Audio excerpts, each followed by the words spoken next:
একদিন বিশ্বনবী বললেন, বান্দার কোনো হক আল্লাহ কোনোদিন ছেড়ে দেয় না।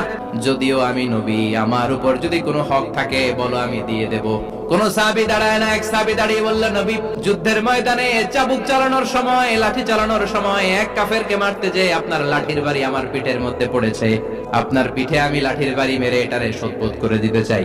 সাইয়েদনা ওমরে ফারুক হাতের জামা এরকম করতে শুরু করছে, আয় এদিকে আয়, তোরে শোধবোধ করাই। বিশ্বনবী বললেন, ওমর রাখো, এটা বান্দার হক, মিটাতে দাও।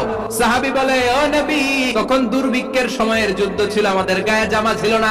আপনি যদি যথা নিয়মে কেসাসটা আদায় করতে চান, আপনার জামাটা খুলেন, খালি পিঠের মধ্যে বাড়িটা মার।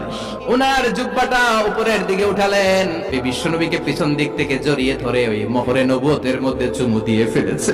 সাহাবী বললেন, নবী গো, এই নাটক করার জন্য আপনি আমারে মাফ করে দিয়েন। আপনি বিশ্বনবী, উদম গায়ে আপনারে দেখা যায় না। শুনেছি আপনার পিঠের মধ্যে মোহরে নবুয়ত আছে, আপনার